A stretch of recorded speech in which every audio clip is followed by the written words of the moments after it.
When I was young, I had 2 pair of leaves. Besides that, the pinstripes and the gray. The one I wore on Mondays and Wednesdays. While niggas flirt, I'm sewing tigers on my shirt and alligators. You wanna see the inside? I see you later. Here come the drama.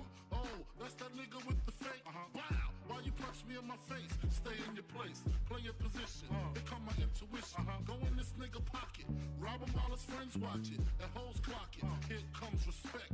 His crew's your crew, or they might be next. Look at they man, big man, they never try, so we roll with them. I stole with them, I mean loyalty. Niggas bought me milks at lunch. The milks with chocolate, the cookies, butter crunch, 88.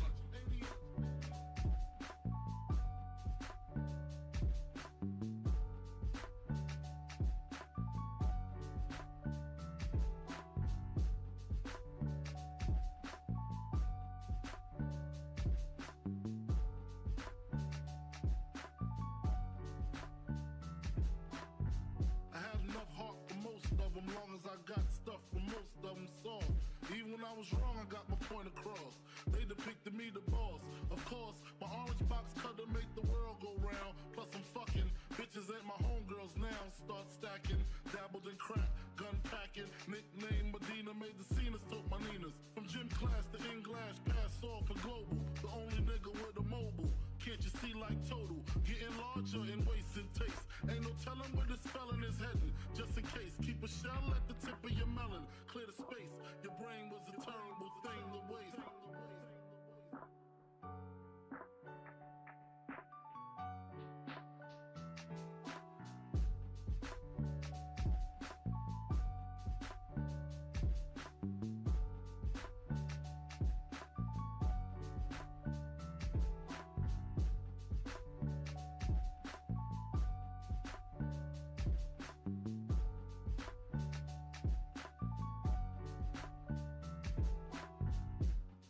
Realizing to master enterprise, and I ain't have to be in school by 10. I then began to encounter with my counterparts on how to burn the block apart. Break it down into sections. Drugs by these selections. Some use pipes, others use injections. Syringe sold separately. Frank the deputy, quick to grab my Smith & Wesson like my dick was missing. To protect my position, my corner, my layer. While we out here, say the hustler's prayer. If the game shakes me or breaks me, I hope it makes me a better man. Take a better stand. Put money in my mom's hand.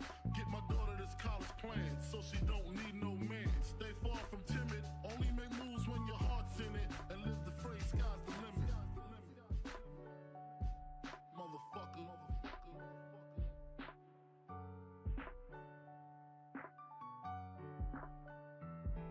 88.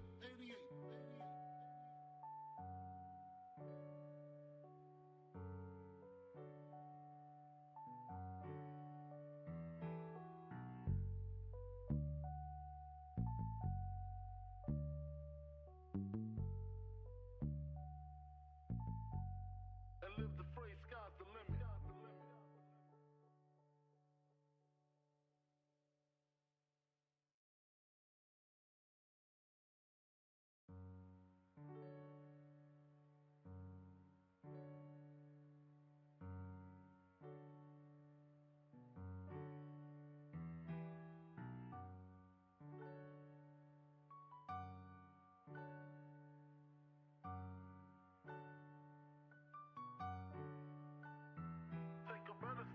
Put money in my mom's hand.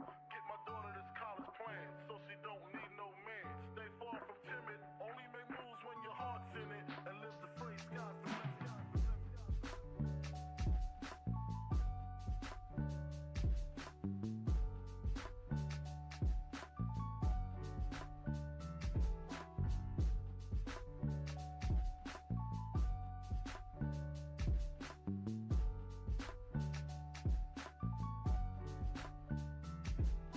Never been as broke as me.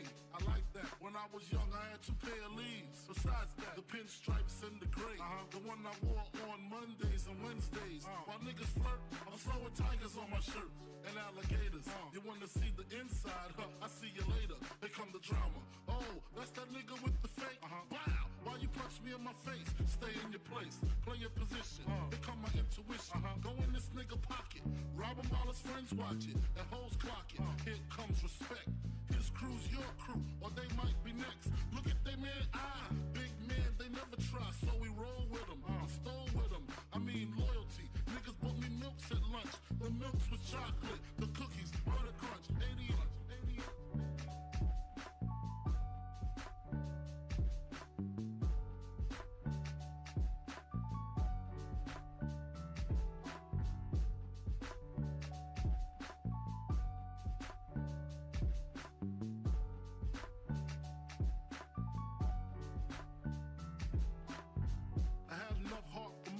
Long as I got stuff for most of them soft. Even when I was wrong, I got my point across. They depicted me the boss. Of course, my orange box cutter make the world go round. Plus I'm fucking bitches ain't my homegirls now. Start stacking, dabbled in crack, gun packing. Nickname Medina, made the scenes, took my Ninas. From gym class to in-glass, pass off for global. The only nigga with a mobile. Can't you see like total? Getting larger in waist and taste. Ain't no telling where this felon is heading. Just in case, keep a shell at the tip of your melon. Clear the space. Your brain was a terrible thing to waste.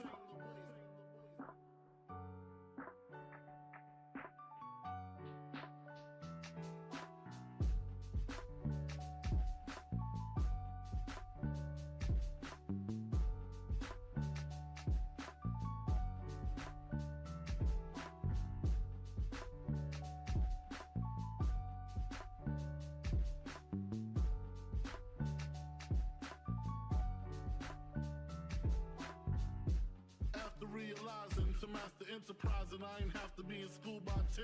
I then began to encounter with my counterparts on how to burn the block apart.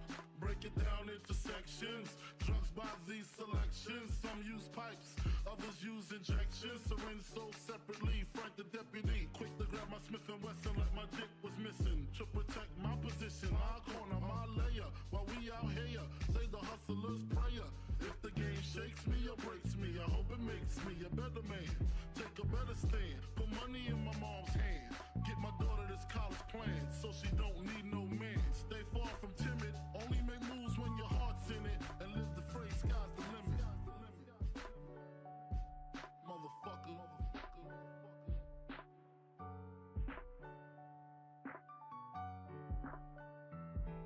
88.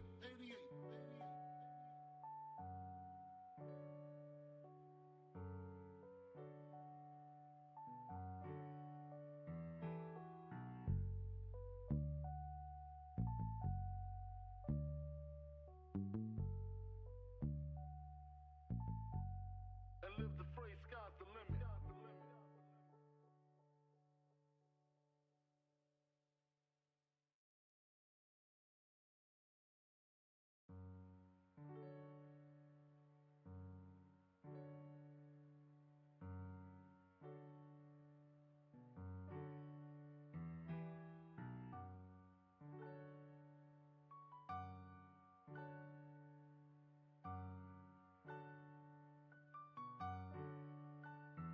Take a better stand, put money in my mom's hand. Get my daughter this college plan, so she don't need no man. Stay far from timid, only make moves when your heart's in it. And live the phrase, sky's the limit.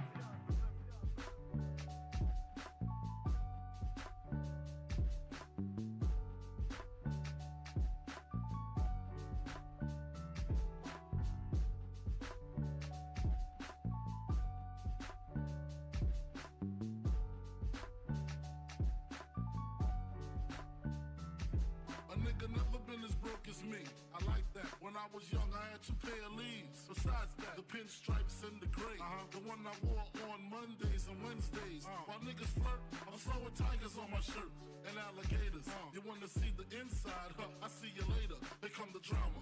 Oh, that's that nigga with the fake. Wow, why you punch me in my face? Stay in your place, play your position. Here come my intuition. Go in this nigga pocket, rob him while his friends watch it, and hoes clock it. Here comes respect. His crew's your crew, or they might be next. Look at they man, big man, they never try, so we roll with them, stole with them. I mean loyalty. Niggas bought me milks at lunch. The milks with chocolate, the cookies, butter crunch, 88.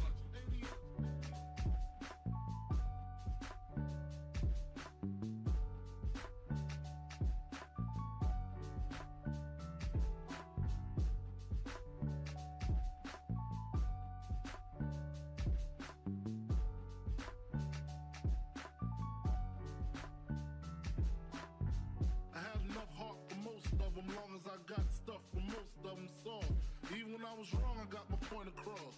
They depicted me the boss. Of course, my orange box cutter make the world go round. Plus I'm fucking bitches ain't my homegirls now. Start stacking, dabbled in crack, gun packing. Nickname Medina, made the scenes, took my Ninas. From gym class to in-glass, pass off for global. The only nigga with a mobile.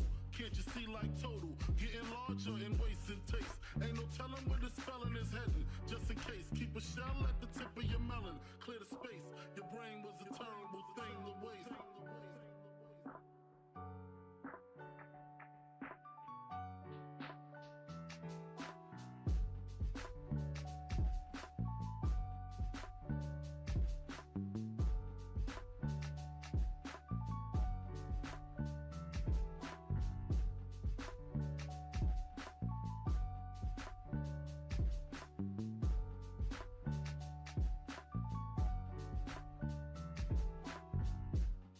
Realizing to master enterprise and I ain't have to be in school by 10. I then began to encounter with my counterparts to how to burn the block apart. Break it down into sections. Drugs by these selections. Some use pipes, others use injections. Syringe sold separately. Frank the deputy, quick to grab my Smith and Wesson like my dick was missing. To protect my position, my corner, my layer.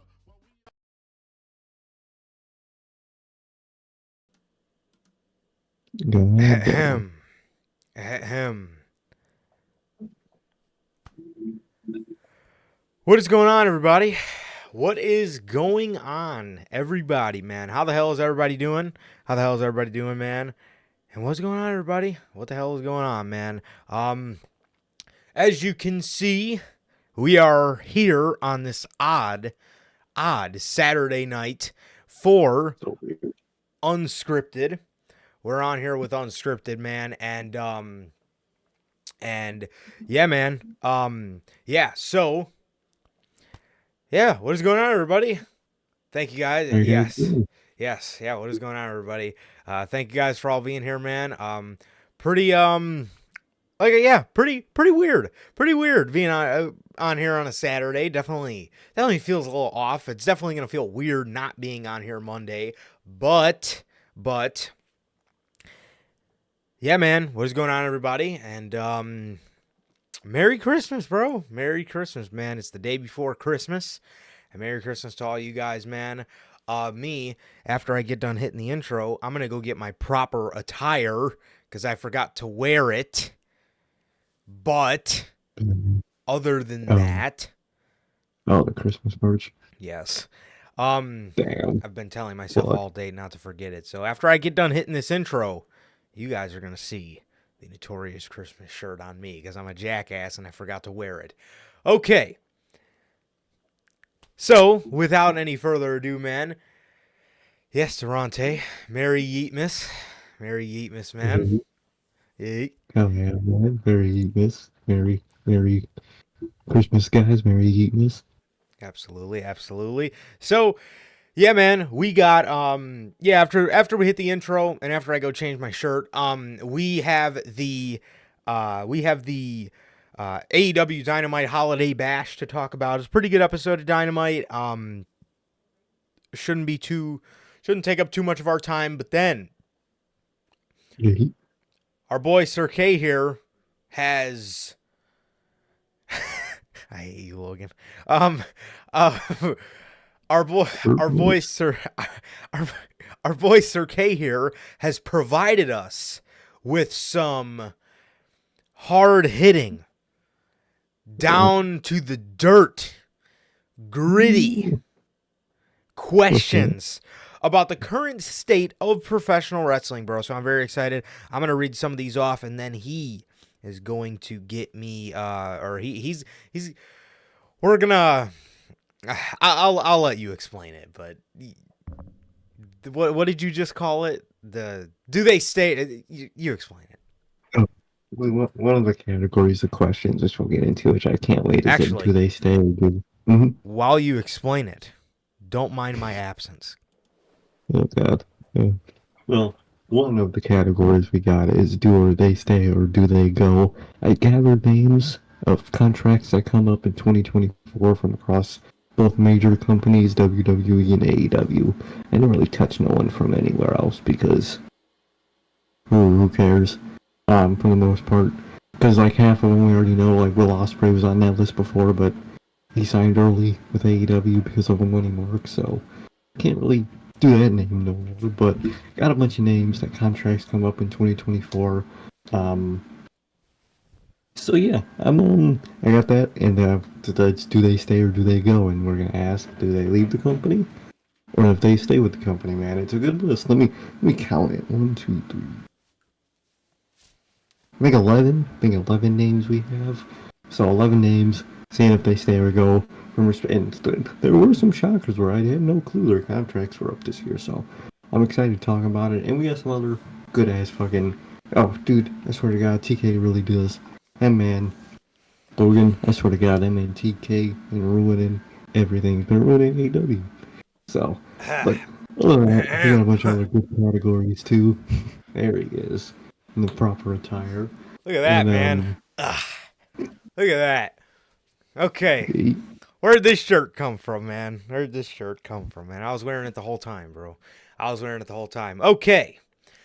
there he is. Okay. So, And we're- yeah, man. So that's what Sir K is going to hit us with. A little bit of, do they stay or do they go, man? I'm pretty excited for it. I don't know why I wore this shirt over my long sleeve. It kind of looked like a geek. But It looked like a fucking early 2000s older brother. all right. Disney show. And with that, I'm going to be absent again. You look too bad. But, I 2 mean, seconds, guys. no, you're good. But yeah, I can't wait to get these categories down with you guys, man. I got some good ones, got some good other questions and ideas. So my brain was fucking fuming. I'm not fuming angrily, but just fuming work-wise trying to come up with these. But I think they're pretty good.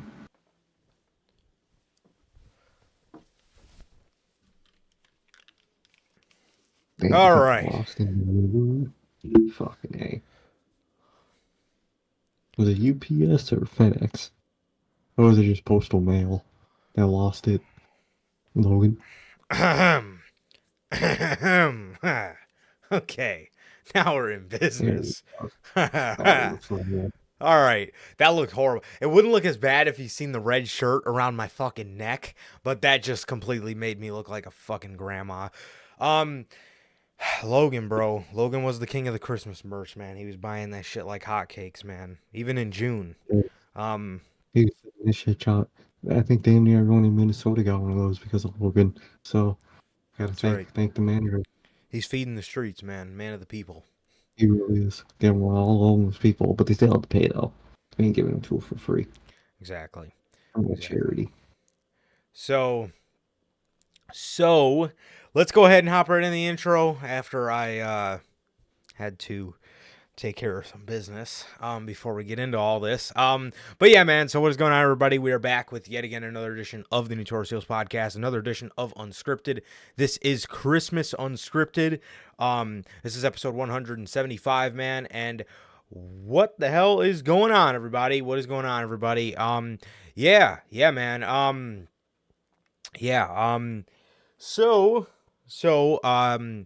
Yeah, if this is your first time watching, man, you guys do not know how the show works. Every Monday, we are on here with Notorious Unscripted, and every Friday, we are on here with the news at 4 p.m. Central. The news from yesterday is not up yet. I'll probably have that and this uploaded either Sunday or Monday. So stay tuned for that. The shows across the weekend, man. So yes. So if you guys did miss yesterday's edition of the news, that is MJF. MJF. Has MJF re-signed with AEW? He says no. Sources in WWE say yes. We don't know, man. And then we also talked about Mercedes Moné having a very high asking price for the WWE. So high that it exceeds the current salary of Charlotte Flair. So we talked about all that. We talked about all that good stuff, man. That is episode 193 of the news, man. And yes, that is episode 193 of the news. For the record, you do not look like a geek, Pops. I look like a geek. As soon as I see myself wearing that shirt, that was not okay.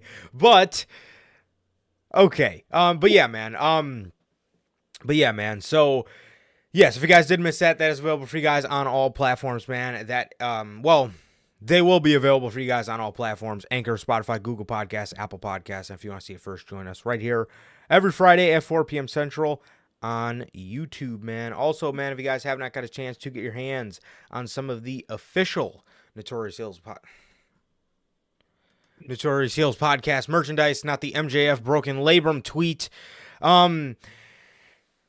you guys can help. You got. I always keep, I always keep a couple extra slides in case I need to add pictures, and I haven't had to replace that one with a new one yet. So yeah, man. Yes. You can get all 8 of these beautiful designs live on bonfire.com, man. On bonfire.com, link is at the top of the description of this very video.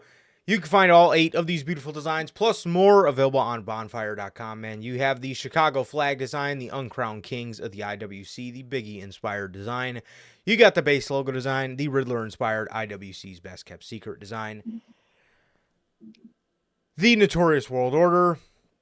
The Notorious World Order shirt that comes in 3 versions. The Chicago flag version, like you see on your screen, classic black and white, and the Wolfpack red. You got the Grand Slam design, the Scratch logo, and the only community that matters. So you got all these. And, man, if you're looking for something festive to wear for the holidays that you don't want to forget about, certainly nothing that I would do. But if you guys are looking for something to wear for the Christmas season, man, look no further than the Notorious Christmas design. Yes, all 9 plus more of these beautiful designs are available for you guys live on the merch shop. Again, that is bonfire.com. Link is at the top of the description of this very video. Also, if this is your first time watching, guys, do not know who we are here at the Notorious Heels Podcast. I am Johnny Mayhem, one half of the host of this very show. And as for the other half, we got my man Sir K here. How's it going, man? It's going great, man. Going great. Had a great day yesterday. Super fun. Got to eat with the steakhouse, which, Johnny's dead ass. How was it? It was phenomenal. Thank you, bro. That show was phenomenal. And got to see the Iron Claw, man. Phenomenal movie. Sad as fuck. Fucking tearing up at the end for that final line. That shit hit, bro. It was a good ass movie. And fuck their dad, dude. Fucking that dude was he was a dude, alright, man. Goddamn. But it's just been great, man. It's just been great. Got the holiday, man. It's finally here, and it's gonna be fun, man. It's gonna be real good. But like Durante always asks, how's life? How's the family? Life's good. Family's good. How is everybody doing in chat, man? How are you guys doing? Chat and replay. How is everybody doing? What about you, bro? How are you doing? Yeah, man. Doing good, bro. I'm doing good, man. Got my Notorious Christmas shirt on. Can't forget that one. Just got to throw that out there. Who the fuck would? But other than that, I'm good, man. I had a blast yesterday. Man. Obviously, never go wrong with a steak dinner. Never can go wrong with that. Logan asked earlier on, well, it's not much of a question as it is a statement. He wanted to let everybody know that I was Iron Claw Gentleman. But I think what our manager, if I know our manager at all, I'm going to go out on a limb and say he meant to say how was Iron Claw Gentleman. I don't think Logan is the Iron Claw, guys. I don't think he's the Iron Claw. But, dude, I thought it was fantastic. Man. I thought, so without giving out any spoilers, I thought it was one of the better wrestling. I haven't watched The Wrestler in a while, and I know a lot of people say that's the best one. I haven't watched that movie in years. So that's definitely going to have to be on my rewatch cycle over the course of the next couple weeks or whatever. But in terms of wrestling movies, dude, I thought IGN absolutely embarrassed themselves. I did not get the sense of he was trying to juggle the two lives. Like, he had a reason for wanting to stay away from his family type thing. It didn't come off confusing at all. Like, they explained why he did that. Why, He wasn't choosing wrestling. If anything, it was the opposite. He was choosing the safety of his family. So, to him. Exactly, bro. So, no, man, if I could recommend it to any wrestling fan, I really would, man. I thought they did great. I thought they did a great job. I found out who MJF played. I knew he played Lance Von Erich, but Lance Von Erich is the fake Von Erich that the dad, Fritz or whatever the dad's name is. So after David died. After David Von Erich died. And Michael wasn't living up to the hype. He had gotten Lance Von Erich to try to fill the gap, but he was already a known indie wrestler in the Texas scene, so everybody knew he wasn't a Von Erich, and I guess their promotion, WCCW, lost a lot of credibility because they caught, Fritz lying. Yeah. Yeah, so that's the guy that MJF played. MJF played the fake Von Erich. But man, yeah. The ending scene, crying like a baby. Oh, dude, it was horrible. It was so fucking sad, dude. But I was really happy for Kevin. Man. He's the one that got to. He's the one that lived. And he's still around to this day, man. With his two sons that were. Also a huge plot point in the story. But another thing, Carrie and Kevin should have swapped actors. Zac Efron was fucking huge. He got in really, really, really good shape for the movie. Carrie, the one who was in WWE, Texas Tornado or whatever they called him, Kerry Von Erich was huge. He was the jacked one out of the Von Erich family, and in the movie he was not that big at all. No. Yeah. He was shorter. They really should have switched actors, definitely. Yeah, for sure. Yeah, he yeah, they definitely should have swapped actors, because like I said, man, Carrie was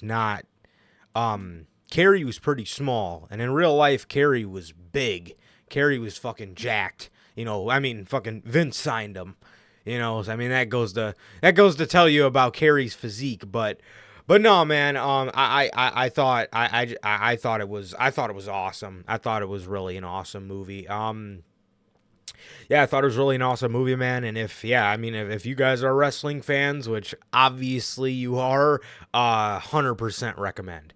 100% recommend watching that movie. Great. It was a great watch for sure. It really was phenomenal watch, man. It was a phenomenal fucking movie and a sad, sad fucking story. Oh, yeah. Yes. It was, the first one, David, I think, passed.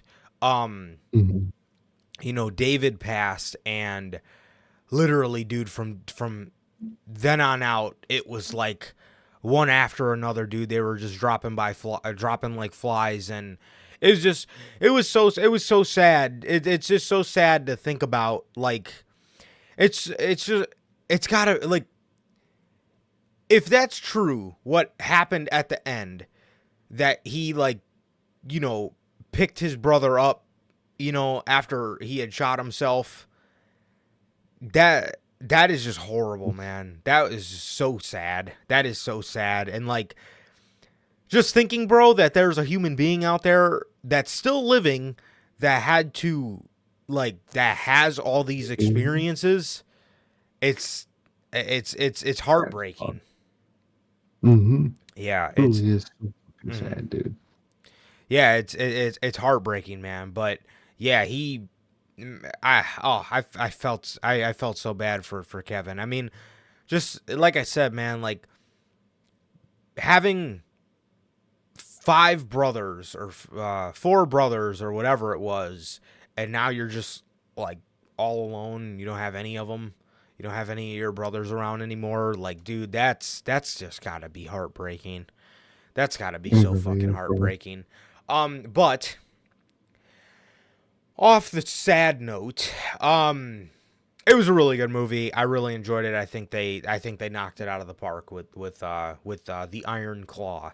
Yeah, I thought they did a great job. I think they did a phenomenal job. I think that was a great ass movie, dude. So, AEW Dynamite. AEW Dynamite, man.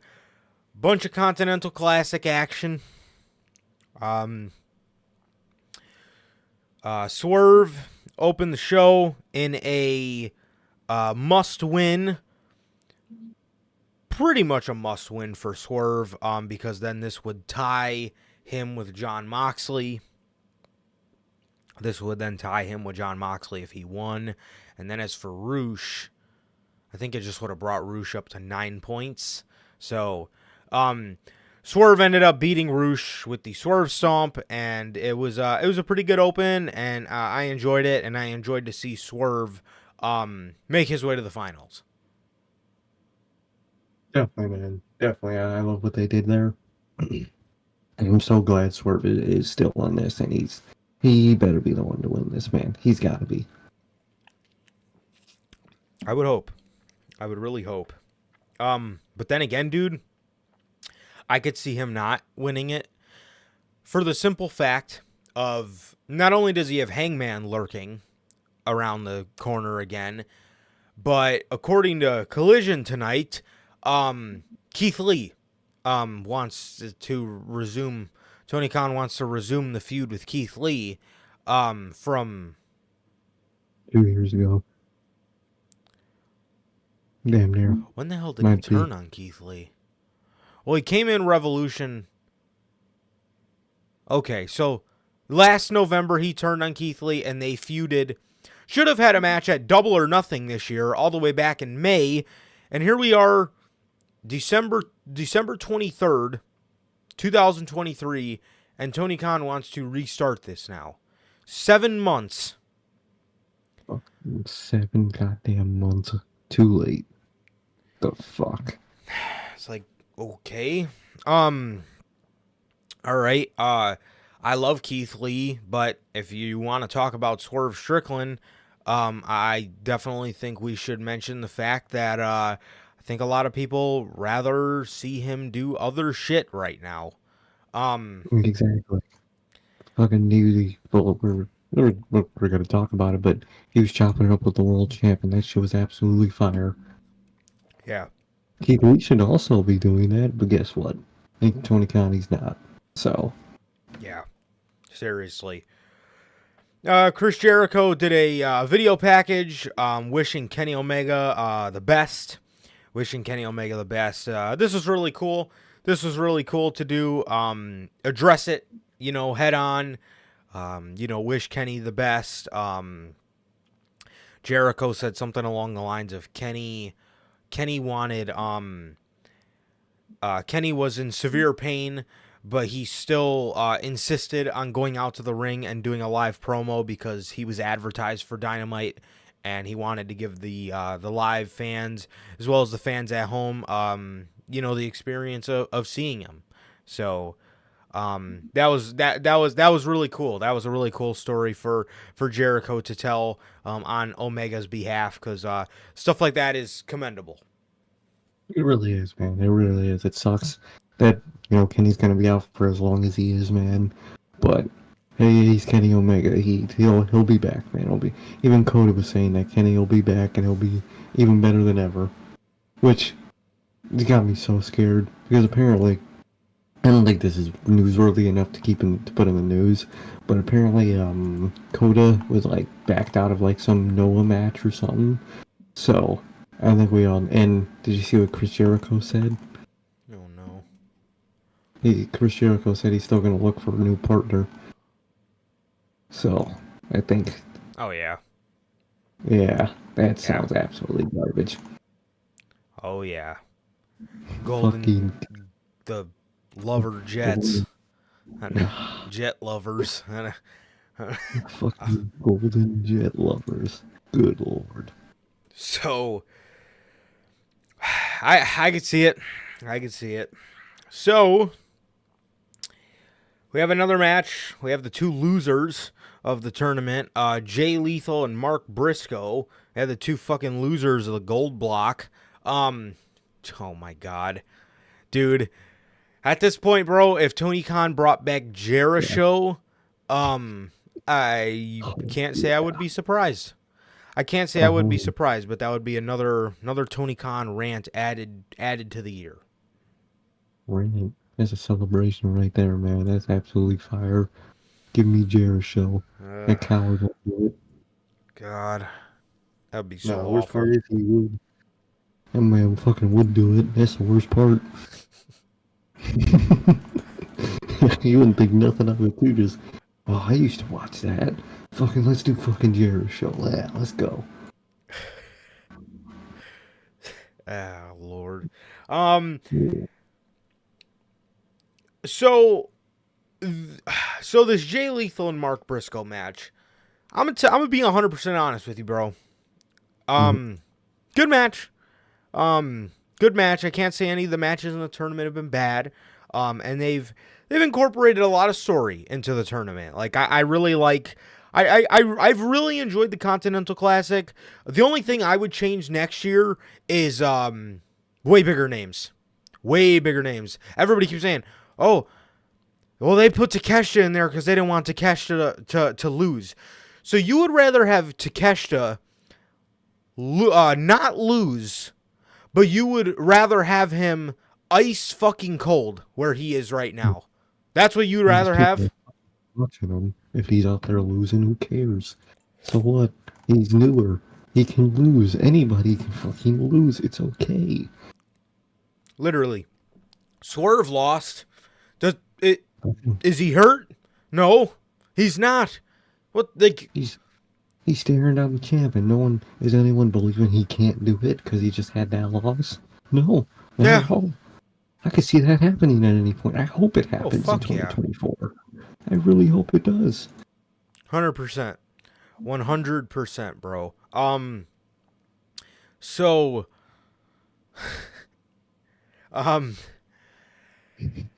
yes. Exactly, Logan. Yeah, bro. Yeah, okay. So, yeah, what I was saying. Good match. Good match. I really appreciate them trying their best to make Mark Briscoe not look entirely weak. Because it was a great explanation. So they were talking about Mark Briscoe not picking up any victories in the tournament thus far, and they said that, Mark wasn't really sweating it because this is his rookie year as a singles guy. He's been in tag team action for his whole career. That makes a lot of sense, and that's something I can appreciate. So that's something I can appreciate. 100%. 100%. And as for Jay Lethal, they didn't outright say it, but pretty much the story with him is he's gotten so comfortable having his boys ringside to the point where he can't win without them. And that's exactly what happened here, because Mark Briscoe picked up his first victory, which leaves Jay Lethal with 0 wins in the Continental Classic, and that puts Mark Briscoe at 1 win and 4 losses. So, or 5 losses. Well, yeah.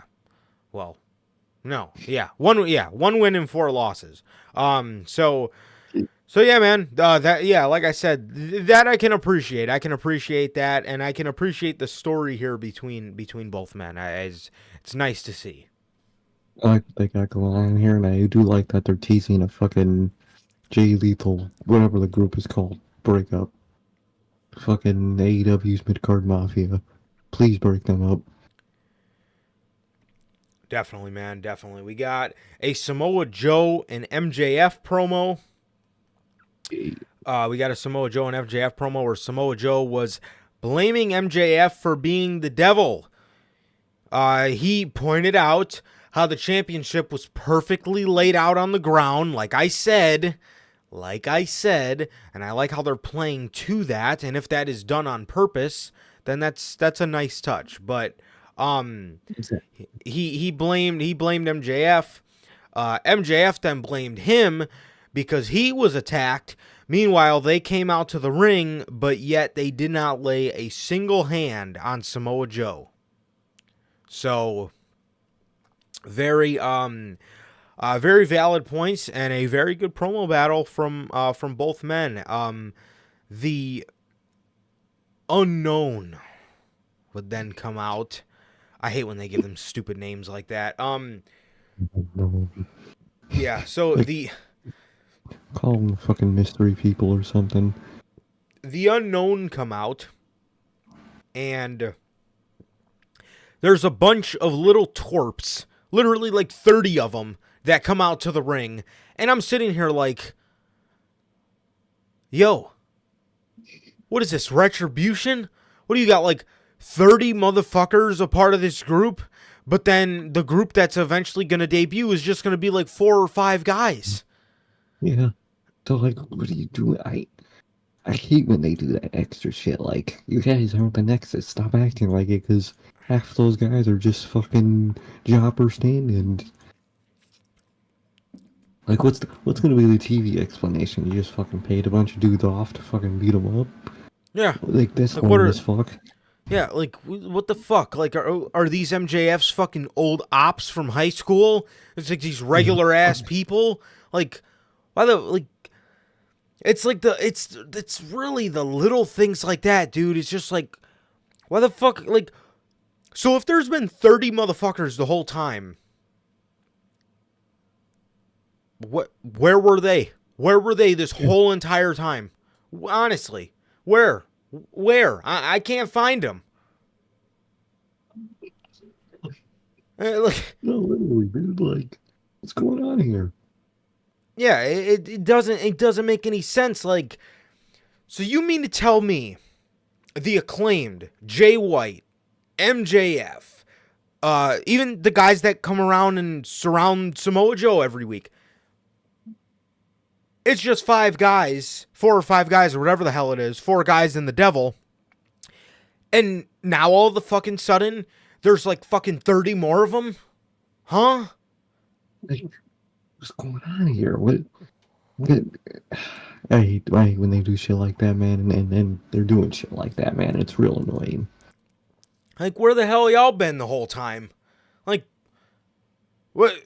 Okay, thanks for nonchalantly adding like another 35 more members to the group.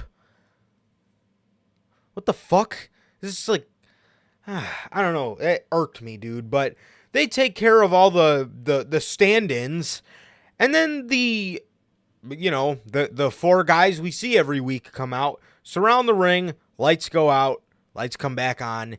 Dude, they do that shtick so much, I'm starting to think it's the fucking House of Black under the masks. Literally, like, bro, just have them dip out of there through the crowd or something. Like, just have them act normal. They're not supernatural. Yeah. Seriously, Especially if bro. it is fucking Adam Cole behind it. He's not a secret demon. Like, what's going on here? It's fucking Adam Cole. He's a normal ass person. Doesn't make any sense, bro. It doesn't make any fucking sense. You know they aren't. Oh yeah, 100%. And if they do, they'll try to nonchalantly throw that there's been all these members the whole time. Yeah. Oh, you know it. Oh yeah. Other than that, I like the promo segment between MJF and Samoa Joe, and yeah, it was a very good promo segment. I really enjoyed it. I really enjoy I really enjoy them. I really enjoy them. I really enjoy their dialogue and the pinning that seems to be getting put on damn near almost everybody in this situation. It's really been building it up to a big feel. You know what I mean? It is, man. They're throwing all these options around it. Everybody is a suspect, man. I do like Yeah. that aspect. Yes. Yeah, I like that they're playing to that because, realistically, it could be anybody. It could be anybody. It needs to be one specific person, but It could be anybody. I like that. play up to it, have some fun, and that's what they're doing. They on this night, they tried to pin it on Swerve. They tried to pin it on Hangman. They tried to put it on Samoa Joe. They tried to put it on MJF. They tried to put it on Roger Strong. I mean, they're trying to put it on everybody. But who's the one guy who hasn't got blamed for being the devil yet? Mm-hmm. It's Adam Cole. Ric Flair. And at that point, shut the fucking lights down. And I never want to see AEW Dynamite on my fucking screen ever again. So on Twitter stage be. Oh, dude, it was a horrible ass option. It was a joke, but it was such a bad option. I gotta go find that. I think I like the tweet. Please tell me I like that fucking tweet. Oh yeah. NoDQ.com posted, how would you react if Jim Cornette was the AEW devil? Oh my god. He said he would kill himself in front of Tony Khan. Because what the fuck? It could be Paul White, bro. Was the devil standing a little crooked, bro? Could be Paul White. It was one of his pointing in the other direction. He has like cross-eyed legs. Bro, if it's TK, bro. First of all, bro, the generational meme of him taking off the devil mask, the look on his face is going to be the most generational image. Because I just know I could imagine him right now taking the mask off, and then, he's got that fucking look on his face where his eyes get real big, and he's got like this like fucking stupid smirk on his face. That would be the greatest thing of all time. That shit will be absolutely phenomenal. It'll be horrible, but the moment itself will be forever phenomenal. Oh man, oh god, that would be the greatest thing ever.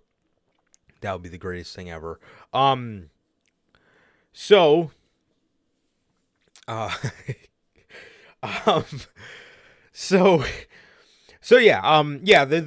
adding, like I said, they're adding a big feel to the devil reveal. They're adding a big feel to it, and like I said, man, they're adding a really big feel. Trying to pin this on a lot of people. People are, MJF's a little spooked about it. He's pissed off because, he wants his mask back, and, he can't find out who this guy is, and it's adding for a great feel, which is why I'm so adamant that they do not fuck this up, because this is something they've done really, really well. They've done really, really well on adding, a big feel, and this could be anybody type thing. So yeah, man. Hell yeah, man. Hell yeah. I like what they did there, man. I like what they're doing with this devil stuff, man. They just gotta end it right, man. Definitely, man. Definitely. MJF is walking backstage. Samoa Joe tries to get him to go into the locker room, and MJF says no. He starts to walk down the hallway, and he finds a mask right in front of the Mogul Embassy's locker room door. right in front of the Mogul Embassy's door. He then knocks on the door. Nana opens. He then grabs him by his shirt and he pins him up against the wall. I really do wonder what would have happened with all this stuff if Adam Cole didn't get hurt. And if they do try to drag this devil stuff along, I could really see this story, depending on how long Adam Cole's going to be out for. I'm going to be honest, I could see this story landing them solely because of the fact that Adam Cole got hurt. It's almost like a Becky Lynch situation. Becky got hurt and it landed her in the main event of WrestleMania. You know what I mean? With Adam Cole, this injury, if it's legit, could land them in the main event of All In Wembley 2. It very well could. I could see it going full circle in around a year and them facing each other at the second All In. I could see it. Yeah, I could see it too, especially if Adam Cole is really hurt. If Adam Cole's not hurt, I would say they probably wrap this up by Revolution. Up at Revolution. Yeah. Which that's the tricky part, is they're really ramping up the devil reveal, and it feels like it needs to end at World's End, which is why I don't know why they didn't. If it was going to be Adam Cole and if he's really hurt, I don't know why they didn't start this devil storyline a little later down the line. Yeah, I think they could have waited a little bit if he is like that hurt. Yeah, but if he's not, then we're on the right track here for sure. Definitely, I think so. Yeah, and Adam Cole absolutely needs to be the devil, no question. Oh, 100%. So he grabs Nana by his shirt and he pins him up against the wall. And then here comes Swerve. Swerve gets face to face with MJF, and these guys had a great little back and forth. It was short and sweet, and it was really good. MJF, Swerve asked him if he had a problem. MJF started singing Swerve's theme song. He stopped after he did the garments, and he said, "Oh, wait, I'll stop. Hold on. Now that the music is stopped, seems like all your star power went with it." Ooh, okay.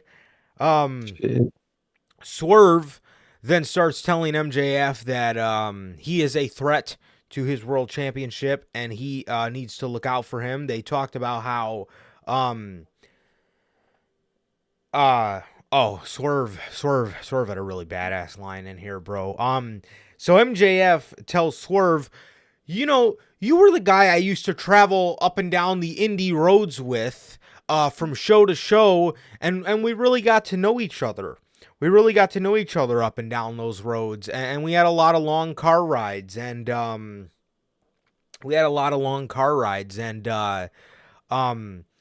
started talking about their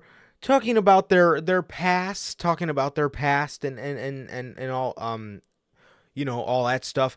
MJF then brought up how he became world champion. Swerve then tells MJF, when we were up and down those roads, you had a bunch of tryouts, similar to the tryouts that you used to run into William Regal at. But that's the difference between me and you.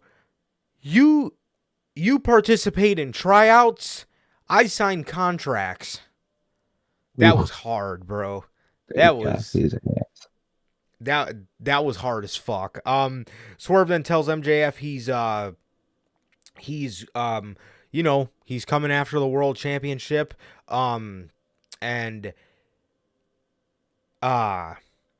he tells MJF that he is not the devil I'm not the devil you're looking for.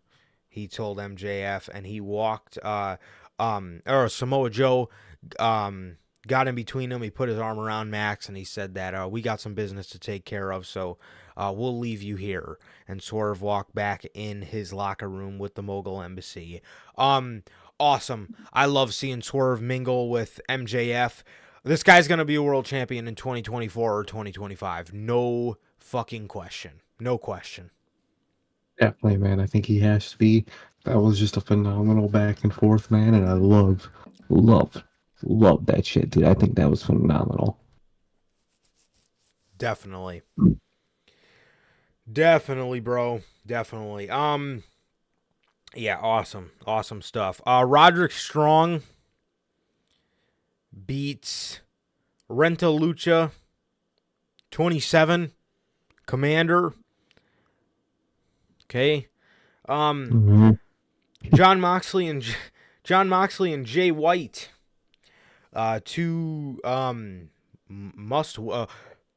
Pretty much a must win for Jay White at this point. As for Mox, he still had a lot of points on the board, so he would have been just fine. But if Mox won, then it would have been Mox versus Swerve. But if Jay White won, then we got a tie. We got a tie at all three of them. So while the ref wasn't looking, Jay White hit Moxley with a chair to the knee.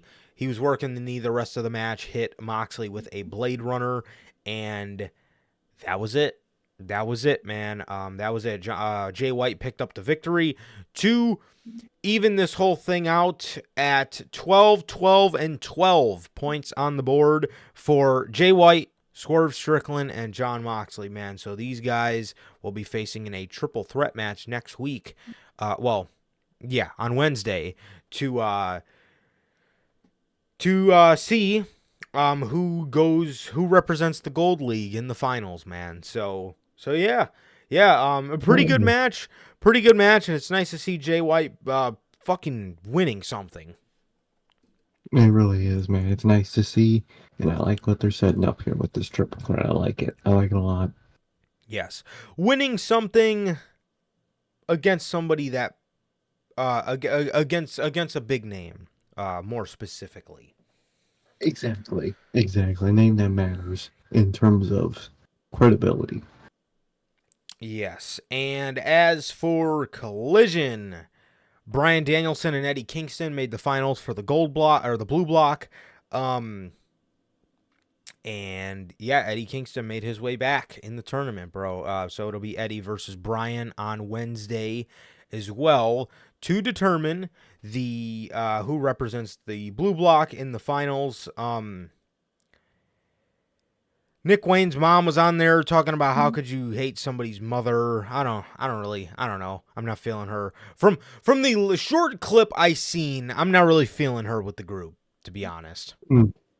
No, man, I don't think I will too. When I watch that clip, I don't. I'm already predicting I really won't. But I did see a Christian Cage line clip.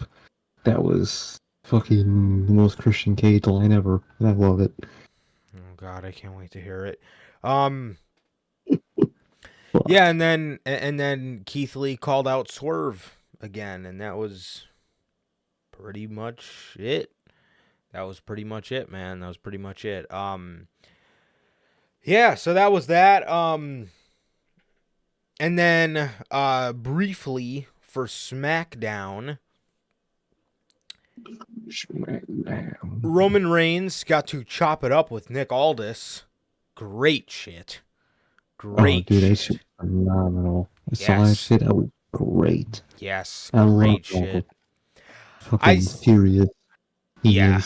Oh yeah. I see a lot of people saying that Nick Aldis is gonna piss so many people off, it's gonna transition him into a wrestler, and then thus his replacement's gonna be William Regal.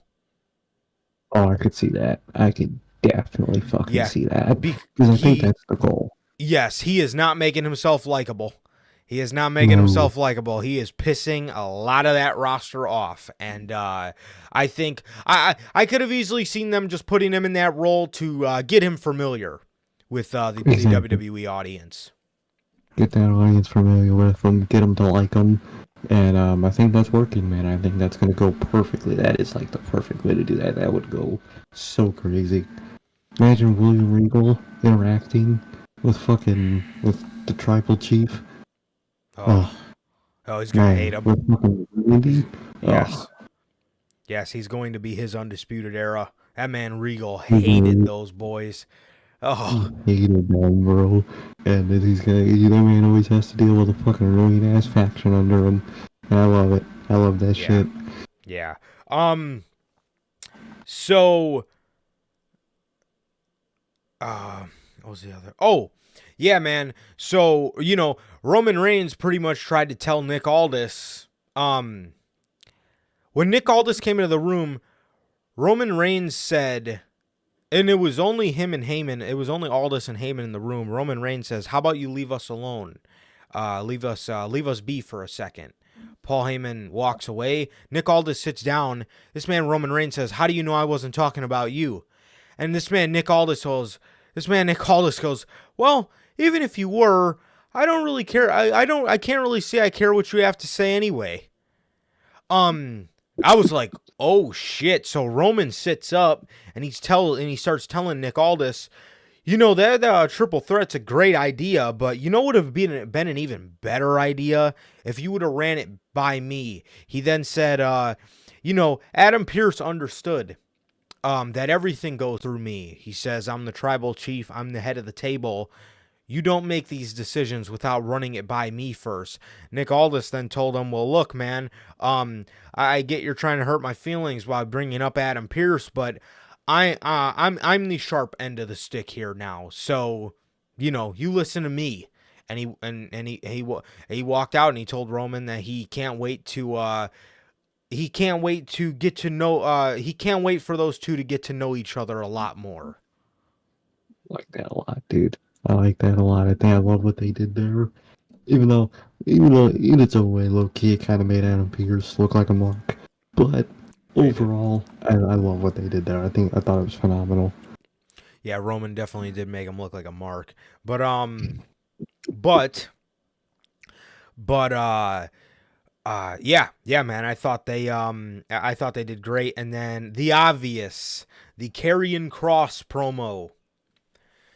He starts talking about how he's predicted the future, and he has.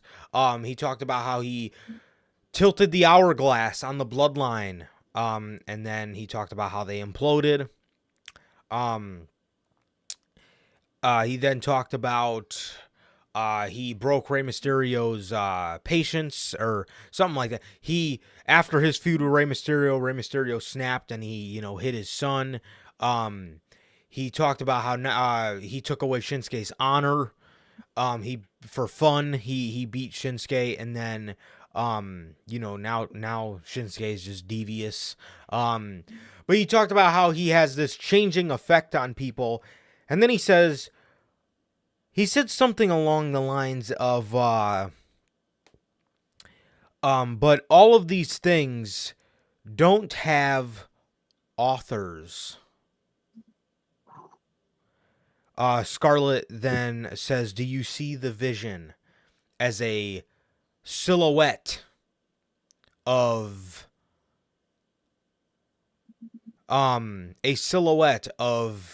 two brutes standing between an old bald man?" Flashed up on the screen. I like the idea of Cross with AOP, but my only concern is how the fuck are they going to make this work with two managers? At this point, I think they just got to transition Scarlett into a more wrestling role. I think you just kind of have to at that point. But I don't really think she's that good. At least, I mean, from what I remember. I remember she wasn't, but I mean, I'd rather have that than two managers making it kind of awkward. Because I mean, I'll just fucking go make some food during her match. It's not like she's gonna be a big fucking women's world champion anyway, so that might be the best course of action for this. But see, the thing is, you put two acts together that do kind of heavily rely on their managers. Like Scarlett's a big part of his act. And in saying that, Paul Ellering is the Authors of Pain. You know what I mean? He is. You know, He's like, the author. yes, he AOP. I mean, we've seen AOP without him, and I can't say I want to see them without him ever again. No, exactly. Unless Paul Ellering only shows up for pay-per-views and big matches type deal. I could see that being more of like a background manager, kind of just in the background. He'll be there for random promo packages, and he'll be there for the show, for like the big shows, but not on the weekly. I could see that too. But I'm telling you right now, bro, seeing Paul Ellering back with the Authors of Pain, oh, that's gonna be awesome. Dude. They gotta be in next. I don't know how they're gonna make it work. Well, I got a faction now. I need that group in War Games next year, dude. Oh, that would go nuts. Yes, that would go nuts. Ooh. But this Karrion Kross promo is up there with the one, that one from NXT where they were playing the end, the old Armageddon theme song. That shit. That could be their faction theme. That'll go hard as fuck as a faction theme. I wonder, and I can't wait to see the identity of this faction. You know, the name, what they're gonna be wearing. Wonder if they're gonna come back, you know, with the vest. I wonder. It looked like they were wearing them. Yeah. It looked like they were wearing it anyway. So, but I really can't wait to see how this goes. It could be awkward at points with the two manager thing, but I overall am excited, and I think it'd be really fucking good. And I can't wait to see those two back, especially because this tag division needs it. 100%. 100%. But dude, I'm pumped. I'm pumped to see how it'll work. Like I said, there is obviously a concern in some regards, but I mean at the end of it, man, I'm excited to see where this goes, and I just off one fucking promo alone, their production value is better than 90% of factions we see on AEW television already. Just off their production value and how they tease the AOP doing the silhouette. Like, dude, that's hard as fuck, man. I know we're not getting it, but I would love that AOP theme song again. That shit would go so crazy. Yeah, that would go pretty nuts. So yeah, man, that's pretty much everything, bro. That's pretty much everything. And now for these hard-hitting questions. Well, you want to go ahead and lead before we get to these other ones, man? Who's staying and who's going, bro? Hit me. All right, do they stay or do they go? I didn't add people that like don't really apply to that phrase. Like I didn't really. We could talk about her. I could add them right now, but I didn't really put Mercedes. Because she's not like in a company. Right. I'll add her at the end just in case. But people like that, I didn't really add. But I looked it up. All names that have contracts coming up in 2024. Didn't get to use all the names because some of them re-signed and like fucking Will Ospreay, the money mark got them in time. So there's shit like that. But I'm gonna start her off, man. I'm gonna start her off with the most. Did you put Shibata on there? No, I did not. Anyways, I don't. Dude, was his Japan contract even coming up? No, that was a joke because the situation is a fucking joke. From the way I actually just saw one of the New Japan's tweets earlier. Mm-hmm. Yeah, I think he's just AEW now. I think they let him go and just go completely into AEW already. That's ridiculous, man. That's insane. That's fucking ridiculous. That's fucking hell, man. But let's start off this list. Do they stay or do they go? First name on the list, MJF. It's tough. Sometimes, especially with the stuff we see out of AEW now, sometimes there's a small piece of me that wish like maybe he should go. But for the sake of the story with Adam Cole, for the sake of, ironically enough, him being one of the biggest AEW guys, I'm gonna say stay. And what about you? I'm gonna have to agree with that. I think he's gonna stay. I think he was denying it, but I think he fucking re-signed, bro. I think he signed Yeah, an I think extension. so. Like I said on Friday, even if it's not for long, it's just a couple months. He signed some sort of extension. He had to have. And if he didn't, then holy fuck, Tony Khan is a mark. But I think Um, he did, and I yeah. think he's staying. So I don't know if I don't know if you have him on the list, but we're getting a request in the comments. Hmm. Um, He's not on the list. It didn't say his contract was coming yeah. up in 2024. Well, we can talk about him, because, boy, if his answer ain't a certain one, my God. But what do you think about Mr. Wardlow? Do you think he stays in AEW or leaves AEW? If he stays in AEW, that'll be on the level of stupidity of Dolph Ziggler re-signing with WWE in 2019. It will. It will. Yep, That'll be on if the that's the level. level. Yes, that'll be on the level of stupidity of, dude, like literally Dolph Ziggler. Now that I just said that, that's that to a T. Dude, you're so Yeah, good.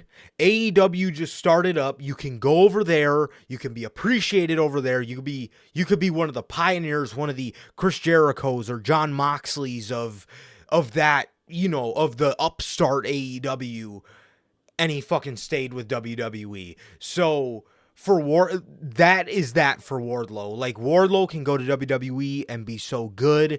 He could be in this. I could see him fitting seamlessly. We just talked about him in this faction with Karrion Kross and the Authors of Pain. that was so nuts. 100%. Um, so to my point, Wardlow Wardlow staying with AEW would be on the level of stupidity of Dolph Ziggler re-signing with WWE in 2019, no question. Because I remember at the time, everybody was so excited to see Dolph Ziggler leave WWE because everybody just thought it was going to be a no-brainer. Like, oh, Yeah, he knows they're going he's to really, treat him like shit. That he knows it, that he's just going to leave. And he didn't leave. bro, fucking stayed. Or really fucking stayed, man. And that would 100% be on that level. That might be even worse, low key. In certain aspects, it might be a little worse, but it's definitely on that same level, dude. So he better fucking leave, man. Yes, Wardlow's a definite go to WWE. AEW, I'll say it to him blue in the face. That's one of AEW's biggest fuck ups ever. Ever. Oh, 100%. Easily fucking Wardlow, man. Okay, who's the next name you got? Next name on the list for do they stay or do they go? Drew McIntyre. At this point, it's tough. But I think I have my answer. But what do you think? Are they staying or are they leaving? Honestly, if you would have asked me before this storyline, I would have been very split on it. I would have been very split of I could see him staying because he likes being in WWE. But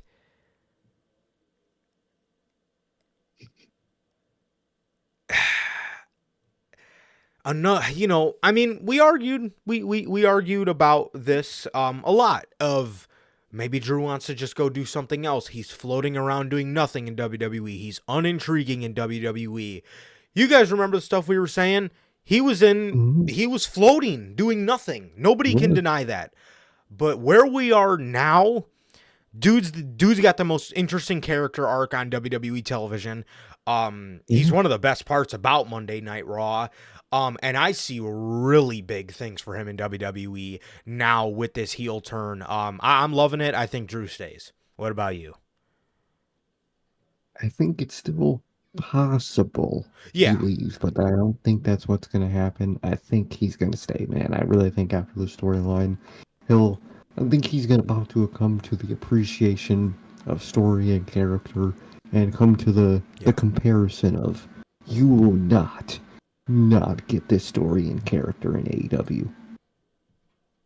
You just won't. And I Yeah. think he's going to realize that, and I think he's going to stay, man. I think that crazy. If you had asked, like you said, if you would have asked me for this storyline a couple months ago, I would have thought he was leaving. Yeah. But now, I think he's going to stay, man. I think he is. 100%.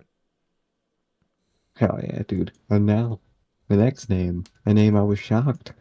Apparently, it says they have the contract up in 2024, man. Andrade. What do you think he's doing?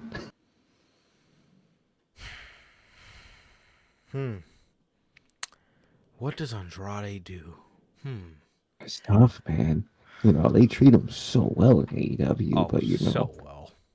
so well, but his wife's over in the other company, so, hey, Well, Andrade, we did run the story that Andrade is up in 2024. We don't know when, because I know he was nursing some small injuries, but so it might get extended, but pre-extension it's 2024, so that's what I'm rolling with. yeah, exactly. Andrade, like we talked about it on Friday, dude. Once Charlotte re-signed, Andrade's no-brainer, especially with he wants to go back to CMLL to do stuff before his AEW contract's up. That's because he knows he's not going to get to do it in WWE. He's going back to WWE, not just because of Charlotte, but because Zelina Vega's over there and because Triple H is over there, and he knows under Triple H he's destined for greatness, and under Tony Khan he falls so short of that mark. For nothing Saturday night, nothing matches. Yes, exactly. Fucking Tony Khan. So I have to agree with you, man. He's a definite leave. I don't even see a chance of him staying. I really don't. There's no way. There's no way. And then the next name, also, I forgot it was me fucking reading this shit out, dude. I'm sorry. Fuck. Next name coming up in 2024, another AEW one. Keith Lee. He apparently really.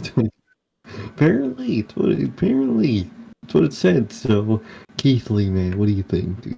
Does he stay or does he go? That explains a lot. That explains exactly why Tony Khan wants to start up a feud with Swerve Strickland all of a sudden. This guy is doing the exact same stuff that everybody called Vince bogus for. Well, Vince is so bogus, he's giving him a tag title run just to get him to stay, and then he's going to turn around and treat him like shit again after they re-sign. That's exactly what happened with Keith Lee. Keith Lee's going back to WWE. Not Keith. I was going to say Keith Lee's over there. Mia Yim's over there. Roman Reigns wants that singles match. That's still on the table. Keith Lee's fantastic, and his talent has been wasted for too long. And actually, let me do a quick Google search here. And by the way, I think you meant Michin. He's over there in WWE. Correction. Keith Lee, yeah. Keith Lee's 39 years old. He's not. Oh yeah. Yeah, he's not wasting time. He doesn't have time for this bullshit. He doesn't. He's going. Exactly, man. He's not like CM Punk. He doesn't have the time. I don't think he wants CM Punk time, but I think he goes. He's got to be a definite go, man. I think Keith Lee leaves AEW for WWE. I think so.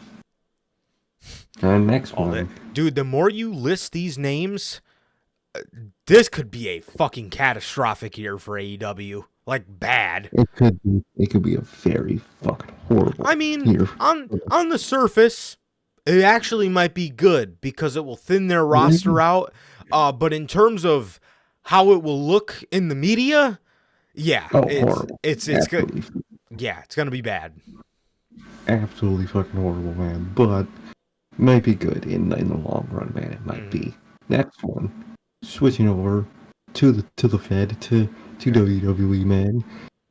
Sheamus. Apparently his is up in 2024. Does he stay or does he leave, man? What do you think? Yes, Sheamus is up in 2024. Wow.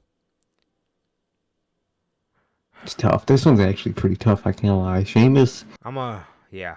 I could see it. I'm gonna make a bold prediction. Okay. I'm gonna make a bold prediction. Sheamus talked very down upon WWE and their treating of him. He was supposed to get the single. He thought they should have rode the wave of the Gunther story. I agree. I think Sheamus, when they split up Sheamus and Gunther in the draft, I was like, I still think Sheamus should be the one to beat Gunther.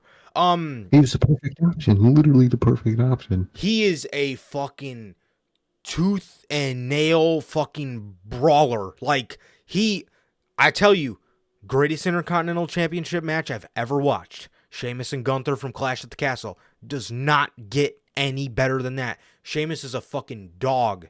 Sheamus is a dog. And I really think he can really get the chance to show that dog in him in AEW. I think so. I think so. I'm gonna make a bold prediction, dude. I'm gonna say Sheamus. I'm gonna say Sheamus walks away, man. I'm gonna say he goes. He's like I said, he's talked bad outwardly about Roman Reigns. He was supposed to get the championship match with Roman Reigns instead of Kevin Owens at the Rumble. That he was mad about them not riding out his momentum with Gunther. Yeah, not good. Not good. They just broke up his group. And he hasn't even came back yet. Are they even going to bring him back? I mean, his contract's up in 3 months or something like that, I heard. So they might. Well, it's Triple H, so I could see him having a send-off match. That is true. Yeah, he did it for Edge, so. Yeah, I could see him having a send-off match. It's Papa Mark now. That is true. So I don't know, man. I don't know. I feel, I feel that I also think that'll be really good for him, just off the fact that AEW's locker room needs more veterans. But I think, I mean, they won't listen to him, but they're gonna need him. Yeah, definitely. Yeah, exactly. But yeah, I think Sheamus goes, man. I think he's been quite upset with Triple H's handling of him for a minute. I think so, dude. I gotta agree with you. I think Sheamus is going, man. Not only for the fact that I think he's been not disgruntled, but disagreement with the booking he has received this year, man. I think that he has friends over there in AEW, and he has one specific friend in a certain group that loves to brawl in AEW. Yep. That's really where I see him going, man. I think he's going to AEW next year, and I think he's going to join the Blackpool Combat Club, man. I really think, because just a couple months ago, or a couple weeks ago, might even, I think it was a fan that asked Cesaro if he would love to reunite with Sheamus and have Sheamus and reunite the bar, and he said he'd be fucking honored. And I think, remember, Sheamus quote tweeted it or liked it or something. I think we see him go to AEW, and I think we see him join the Blackpool Combat Club, which is fire, dog. Which is complete fire, but I also just want to throw out there, you have Chris Hero employed. Just saying. Just saying. Apparently, from what I hear, either it's Tony Khan that's not extending the offer, which I don't think it is. I think it's Chris Hero that just doesn't really want to wrestle that much in a big setting. That's what I hear. So I think from what I hear, it's more a Chris Hero just not wanting to do all that in a way. Yeah. Which sucks, dude, because imagine the trio of fucking Sheamus, I was gonna call him Cesaro, fucking Claudio, and Chris Hero. Dog. In the Blackpool Combat Club. That shit would go nuts, man. That shit would go absolutely nuts. But for Sheamus, I think he's a go, man. I really think he's a go. Definitely. I definitely agree. Yeah. Now, bro, this next one, star power all over him. Oh, no. Probably biggest name on this list so far. From WWE, man. Does he stay or do they go? Ricochet. Contract 2024. Does he stay or does he go? Is he bald? I would not be surprised if Ricochet is the next Dolph Ziggler of WWE. That guy that just fucking re-signs because the money's good. But Triple H has Especially 'cause been of the doing exactly. Not only is Samantha there, but Trips is trying with him, as Vince wasn't even giving him the time of day. That's the thing. I think, make my prediction. I think it's a pretty obvious one. I think Ricochet is going to stay because he's not going to be treated as badly, anymore with Triple H. But at this point, I don't, Triple H really isn't a mark for him anymore, like the NXT days. So Right. Ricochet won't be bad, but he'll just be there. And I think Ricochet is going to be totally fucking fine with that. I don't think he's ever going to leave this company unless he has to. So I'm going to put resign for Ricochet. He's staying. Definitely, man. Exactly, man.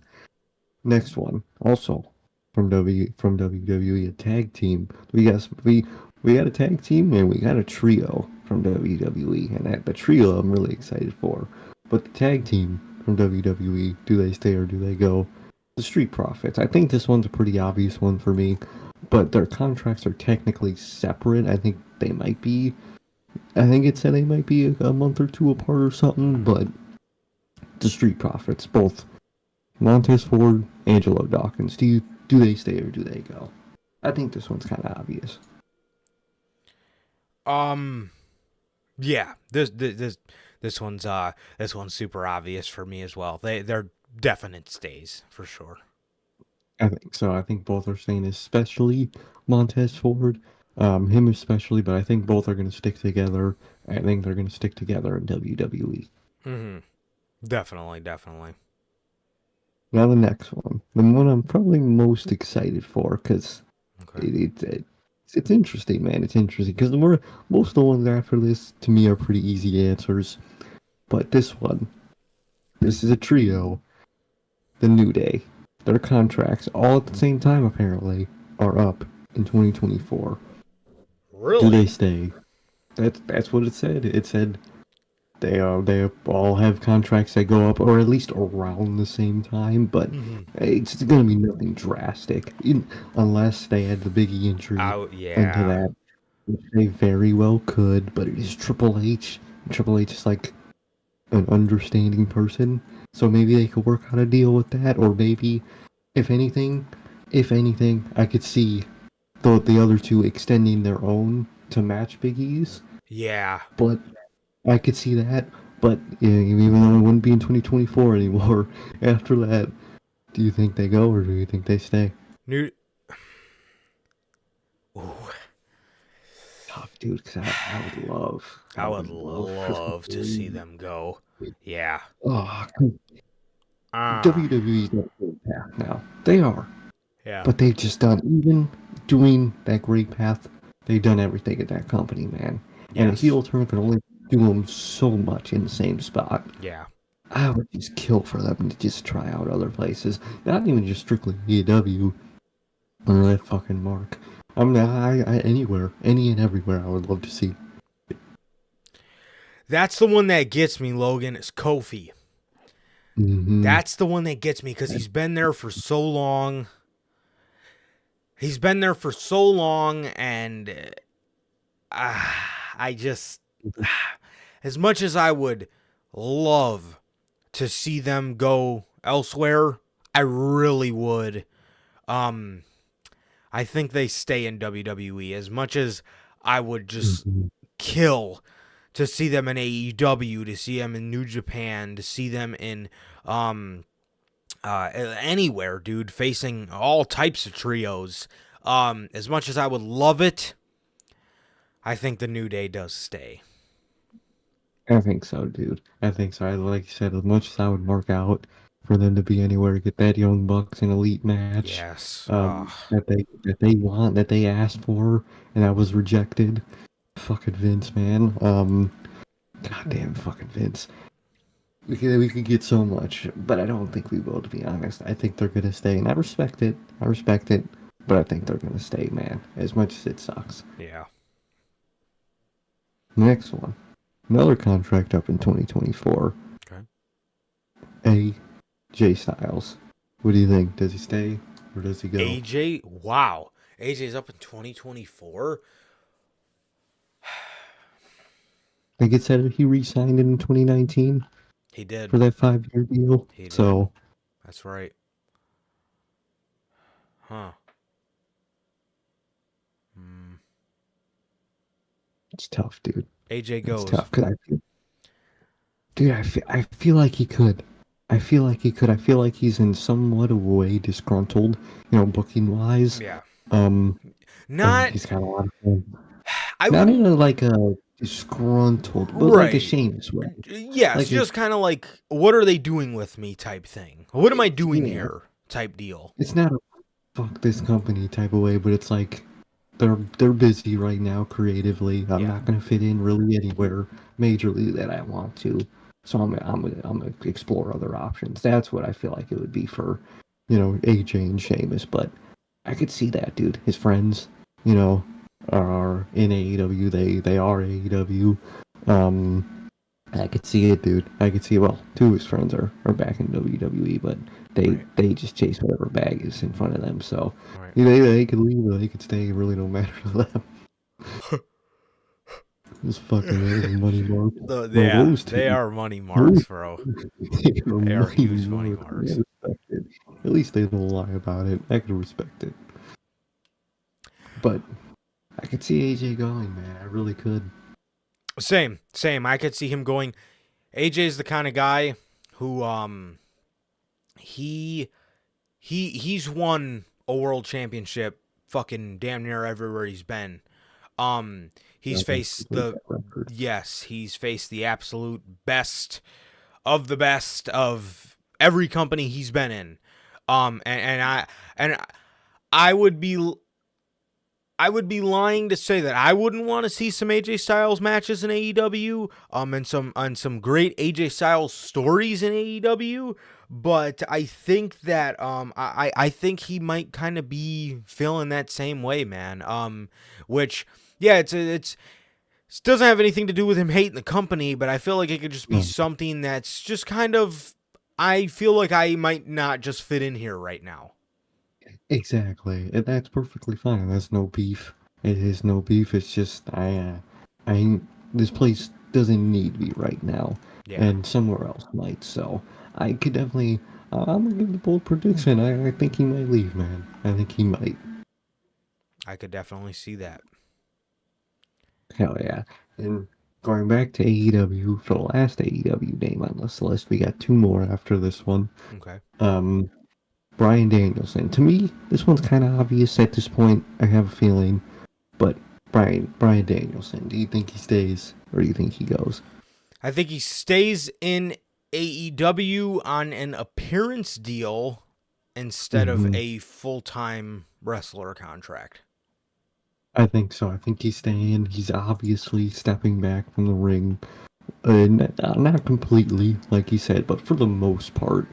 But I think he's going to stay with AEW. He's taken backstage roles, and I think he's a part of this company. He is a social media sheriff. Now New Japan got their own social media sheriff, bro. Fucking that's hilarious. Bro. That is fucking hilarious. These fucking marks just patrolling Twitter, dude. Because that's your job. You just gotta scroll on the fucking timeline of every employee you follow, and just make sure they ain't liking shit or tweeting shit. This shit's hilarious. Seriously. But I think he's gonna stay. Definitely agree. Back to WWE. Technically the last one in WWE, because the last one isn't technically anywhere, but I'm gonna add her anyway. But this one, really quick. Let's go back to AJ. Schedule. Okay. AEW. He does love to be with his children. Yes. That is very true. Forgot about that too. He's a family man through and through, so I could see it. I could definitely see that too. Although WWE is slowing down on the house shows. That is true. So that is true. They could limit. Escalate. That could be what they do to combat it. Is they put AJ on that. If you do work house shows, it'll be like the biggest ones. the big ones, those like special ones that they like Yep. put on that they film for Yep. afterwards and shit. Hmm. I could see that though. I could see that because they are changing that slowly. Thank God for TKO, man. But I could see that definitely. The last one in WWE, the second to last one in the list, Kevin Owens. Oh wait, oh my God, I skipped one. Holy shit, I actually have two in WWE still. Holy, I just skipped right over his fucking Kevin name. I don't know Owens. why. Didn't Kevin Apparently, it's what the. didn't Kevin Did he Owens sign resign? in 2022 for a 3-year deal? He might be up in 2025. Might be 2025. He might be. He might be. And I think might be with the other name too, Sammy. The other name was Sammy. I think it's the same deal, to be honest. Both of them stay. I say I think both of them so stay. anyway. I was gonna say both of them stay anyway, but they might have did the math wrong for those two. But the last name in the list is technically not going or staying anywhere because she's not in the company. Hmm. But Mercedes, where do you think she goes? Hmm. Dude, I think she's going back to WWE at this point. I really think she is. Yeah. I really think she. I think TK fumbled her. I I think think so. TK. I think she really had an itch to work AEW. I think she really had an itch to work AEW, but whatever happened. Whether she doesn't want to do it anymore because she sees WWE's on a hot streak and she wants to help ride that out, you know, with them and be back with WWE. Either that or either that or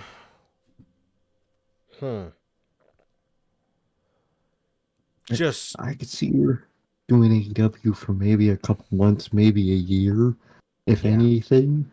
But to be honest, I gotta agree with Logan in the comments. I think we see her at the Rumble. Me I too. really think we do at this Me point. too. Yeah. So, but where we currently are now, whatever happened with her and AEW happened, whether it was an actual dispute with Tony or whoever she was trying to work out her deal with, either that or she just sees the state of the company and is like, yeah, I don't really know if I want to be involved in this right now, because she's had to deal with some pretty bad company situation stuff over a large portion of her career.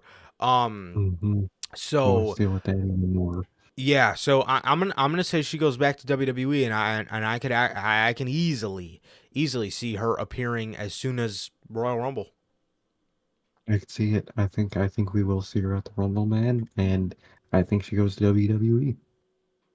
Definitely, And that was man. the do they stay or do they go list, man. Ran through all the names that I was able to find. I love it, dude. I love it. I want to ask one of your questions off of Okay. here, and I want your opinions. What are your predictions for 2024 for the WWE? We'll go WWE and AEW, man, and then we'll leave you guys at that. But yeah, what is your what's your I see you wrote down here predictions for 2024 WWE and AEW. Oh, Becky and Seth stay. I forgot to address that. Yeah. Stay for They sure. were on the list too, but I didn't even add them because I mean, come on. Yeah. I already, in my mind, I thought one of them did a recent re-signing, so that's why I really didn't put it on the list. Because did Becky re-sign recently? I don't know. I don't think she did, No, but I no. thought she did. So that's Yeah. why I didn't add her. But It came they're out staying. in June that her contract was up in a year. And then it just came out, like a month ago that Seth was, or a couple weeks ago that Seth is up in June with Becky as well. So, They like I mean we talked about it on news a couple weeks ago, man, but like there was a point where I could absolutely see Seth being like, dude, Vince McMahon's just feeding me to these AEW guys because of whatever reasons he has. So I'm gonna go. But under Triple H, he actually feels like a priority, and especially going into this feud with CM Punk, he actually seems like a fucking top dog on Monday Night Raw. So yeah. Seems like the champ, man. So I think they both stay at this point, man. Definitely. But predictions predictions for the WWE in 2024.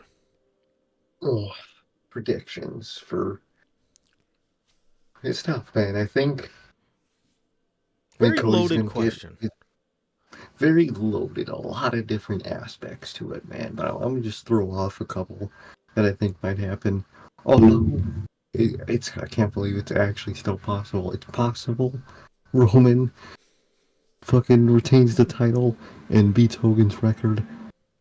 I think Cody is gonna finish his story this year. I really think he will. So I think we'll see the end of the Tribal Chief. In terms of champion Tribal Chief, I think we'll see the end of that. I think CM Punk will beat Seth Rollins in their Mania feud, and I think he will be the world champ or whatever that title is called. I kind of forget sometimes, to be honest, but title. World Heavyweight, that's the one it is. I always mix up the world, and so I think he'll be heavyweight champion. I really think he will.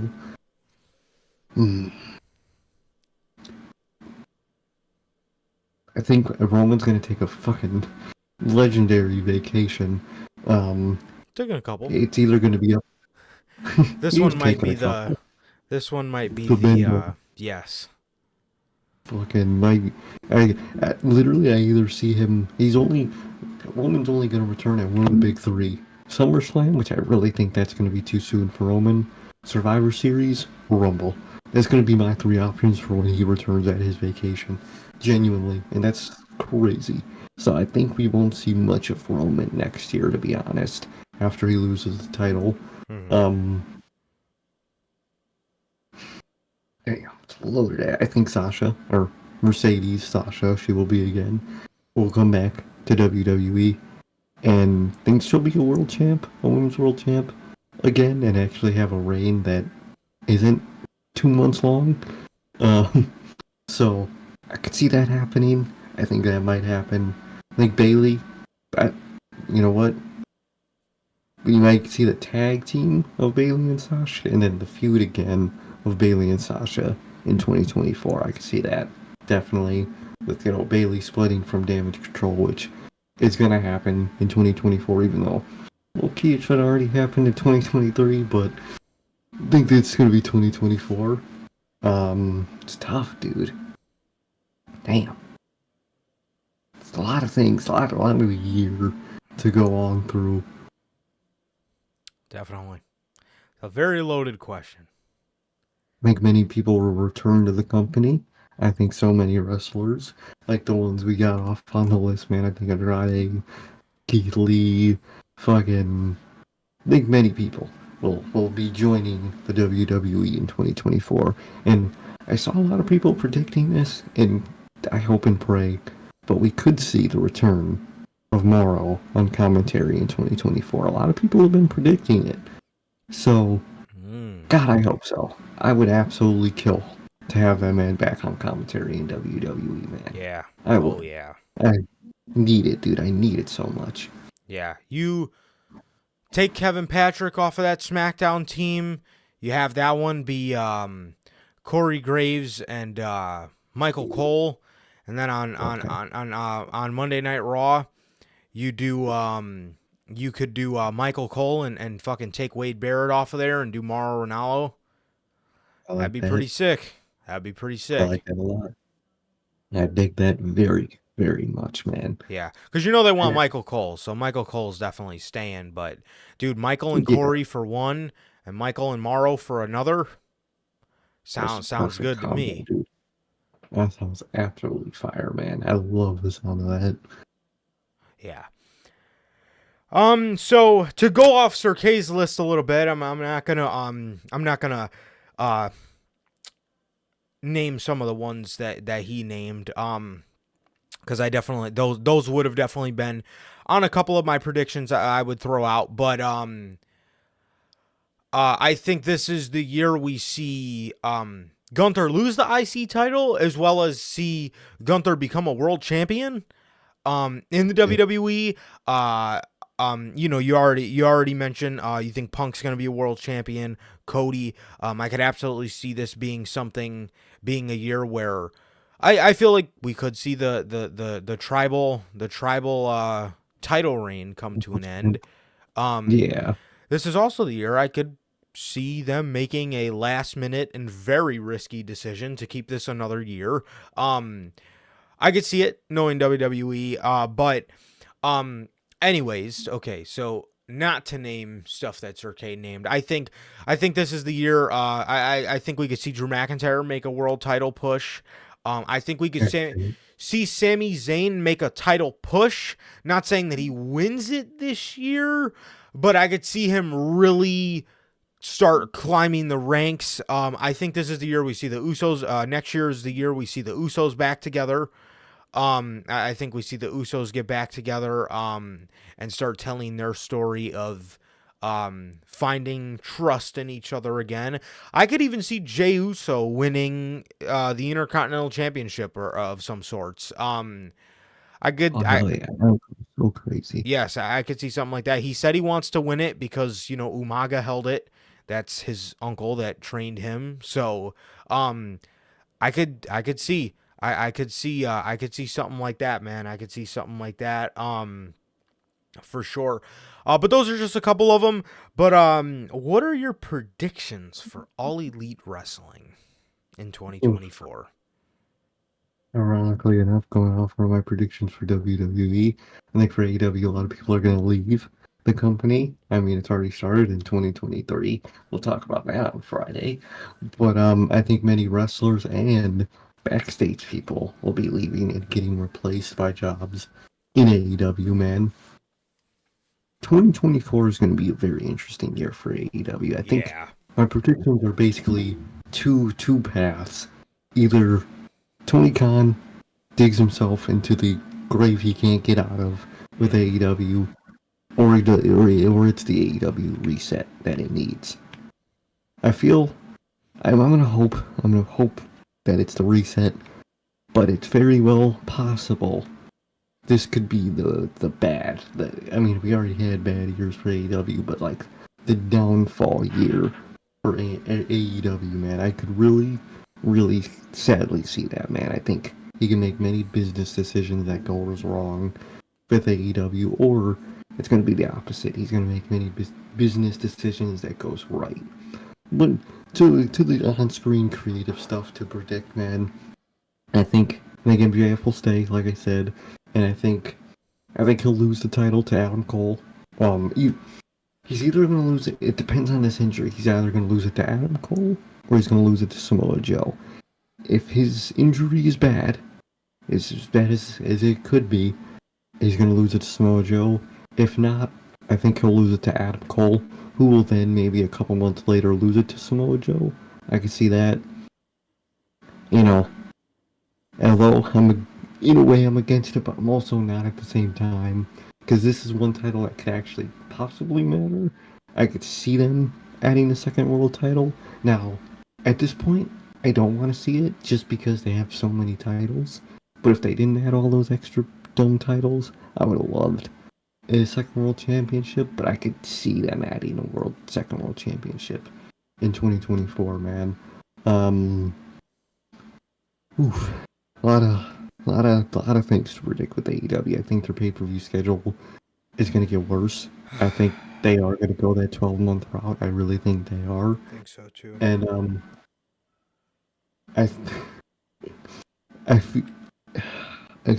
another scary prediction I have for AEW. They will have a streaming service, but it won't include pay-per-views the way we hope it includes pay-per-views. I really have a feeling that something like that's going to happen. So, it could be a very scary year for AEW. My prediction for AEW is basically it's either going to go completely in the dirt or it's going to reset itself, man. I hope it resets itself, and I hope they could do all that.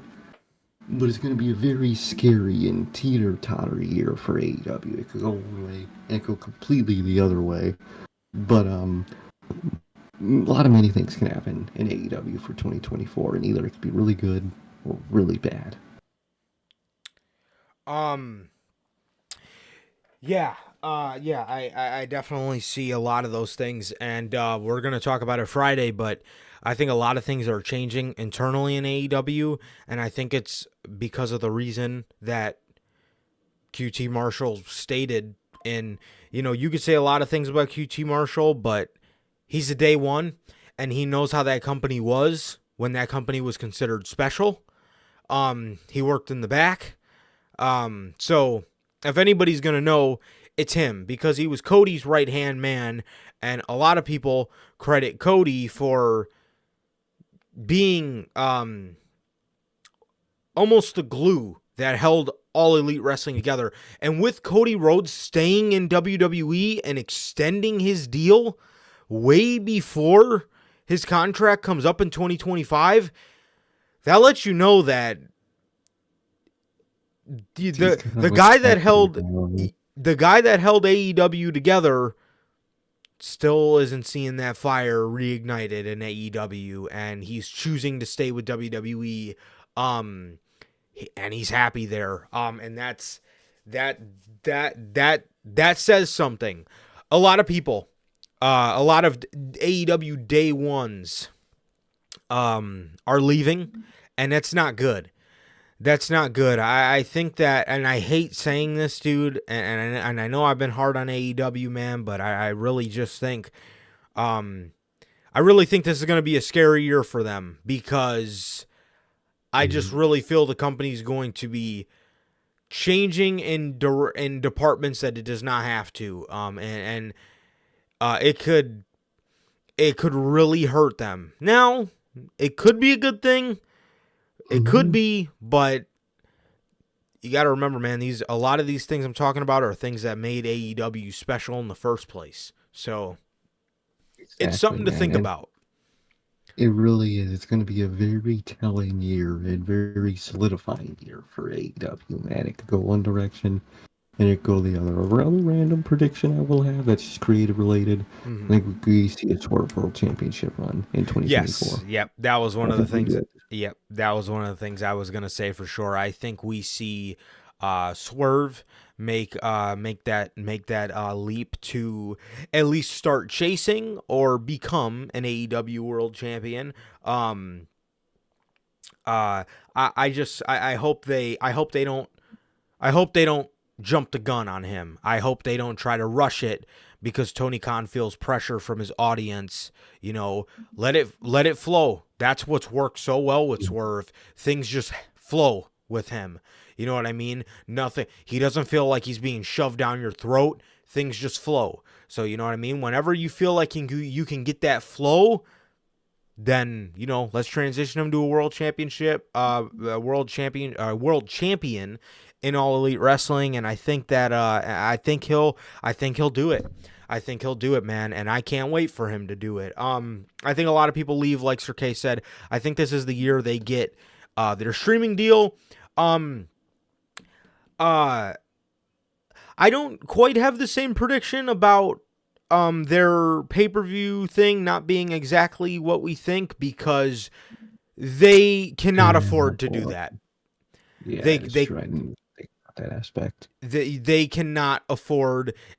If Tony Khan has anything left in that noggin of his, he would know that AEW cannot afford to fuck their fans over with their streaming service that people have been asking for years, yet again. It's going to be a very telling year, man. It's going to be a very telling year. I don't know, man. It's a scary year from AEW, and I hope that they run right through it, and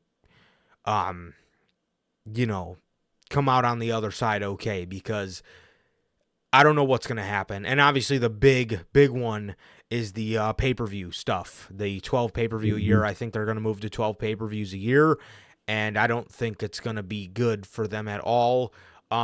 This is not what made them special. This is not what made them special whatsoever.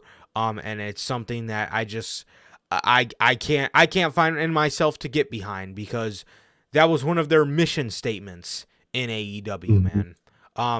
That was one of their mission statements. And another thing that people used to always complain about WWE with, they have too many titles. You know what I mean? A lot of people wanted one women's title and one tag title, and they can float, or women could be exclusive to one brand, tag teams could be exclusive to another. That stuff, that's the kind of shit AEW made fun of in the beginning, because it was a joke that WWE had all these fucking championships for no damn reason, and fucking barely had a division for each title to get behind. So what does AEW go and do? They go and add 15 championships between Ring of Honor and AEW. Come on, dog. That on top of the, they used to always make fun of the fact that, like I said, nobody's fucking got time to watch 12 pay-per-views a year, and fucking nobody's got time for this shit, man. Nobody's got time for this shit. Less is more. That was one of the things that they understood in the beginning, and they're moving away from the mission statement, and it sucks to see. It sucks to see, man. It really does. But I know I said we were gonna leave you guys on this, but there's one in here. There's one more question in here that Sir K put, because it's not a category in the year-end awards, and yep. Because we have to wait till after the new year to present you guys with the year-end awards. It's 12:24 a.m. on 12/24/23. Damn, that's crazy. Kind of crazy. But Sir K put this in here because it's not a category in the year-end awards, because usually there's never that many good feuds to actually make the list. But what was your feud of the year? I didn't even think about the answer to this question, I'm not gonna lie. Building up to this, damn. It's tough. A lot of feuds, man. A lot of feuds. I would probably say the earlier start of the year, Sami Zayn and Bloodline. I think I would have to. Okay. Not really it's not really a feud, but like storyline in the way of the year is Sami Zayn versus and with the Bloodline. It's a feud within a bunch of feuds. The way I'm calling it is the term I use personally is the Bloodline saga. Because there's so many feuds that come out of that. Like when I think of the Bloodline saga, I think of the trial of Sami Zayn. I think of the Sami Zayn turn. I think of Sami and Roman building up into Elimination Chamber. I think of Sami and KO versus the Usos. I think of Bloodline Civil War. I think of Jay versus Roman. Just the Bloodline explosion storyline and all the feuds and inner fightings between everybody involved and all the characters and how well all the characters tied into something. Sammy and Kevin, how they intertwined Cody into that whole thing, and how they were having Cody and Sammy mingle it up a little bit. And then, you transition into the summer, and you're just seeing the most intriguing of television with Jimmy just getting fed up and Jay trying to keep the peace, but then Jimmy snaps and then Jay snaps, and then Jimmy takes out Jay because he doesn't want him to turn into Roman Reigns. But it's been so awesome. It's been so awesome. Now I'm gonna be completely transparent. I still don't understand the logic behind Jimmy rejoining the Bloodline. I'm gonna let it play out, but this guy was kind of the whole fucking reason all this shit happened, and now he's just back with them and they trust him. It doesn't make much sense, but I'll let it play out, man. I'll let it play out because this storyline has been so satisfying as a wrestling fan to watch. Because it's been such a satisfying story to watch, I'm obviously going to give it a little time and leeway. This is one of my favorite stories of all time. This is up there with the Gargano and Ciampa saga. Those are literally 1 and 2. So it's up there for me. And for me, there's no other answer than the bloodline, the bloodline saga. So I think so, man. I think that is feuds in the storyline of the year, man. I really think it is. definitely, man.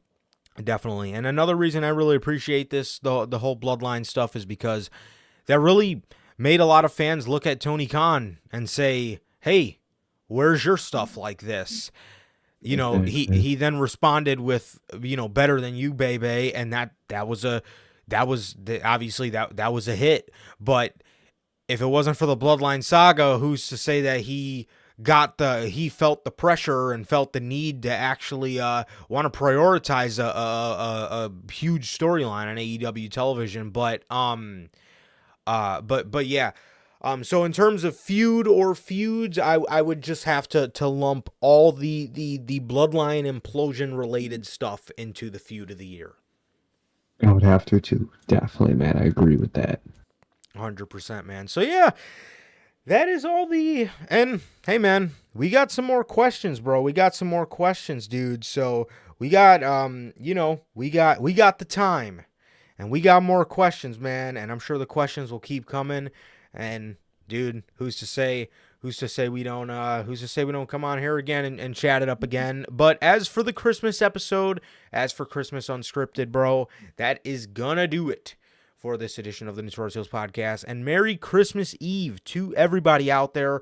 Obviously, to answer JT's question, I'm sorry I got off on mad tangents for the past 20 minutes, but yes, it's I know Logan did describe it to you, but yes, we know you guys are probably busy on Monday night, with family or whatever you guys got going on. So it's kind of a little stupid to even, go on here live. So we figured we'd do it right now. Spend the early hours of Christmas with you guys, Christmas Eve, that is. But yeah, dude, I really want to wish you guys a very, very, very Merry Christmas, man. So Merry Christmas from your Notorious Heels family. Well, you guys are the family, so Merry Christmas to you guys, man.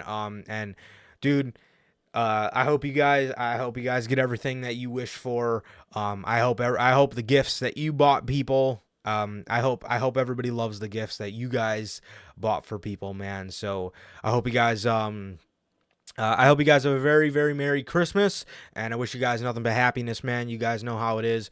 You guys know how we roll around here, man. So, yeah, dude, wishing you guys a very, very Merry Christmas, or as Durante says, a very Merry Yeetmas, bro. So, yeah, man. Yeah, so that is going to do it for this edition of Christmas Unscripted. And with that, it has been always, always, always, always a pleasure for my Johnny Mayhem. Nice, okay. And that's going to do it for this edition of the Notorious Heels podcast. Another great edition, episode 175 of Notorious Unscripted, Christmas Unscripted. Merry Christmas to you guys. I hope you guys enjoy it with the people you love the most. Drink some fucking eggnog and have a great Christmas, bro. So thank you guys. Merry Christmas to you guys. Please like, comment, and subscribe. Thank you guys so very much. We love you guys, and we will see you guys on Friday with the news. Merry Christmas, guys. Peace.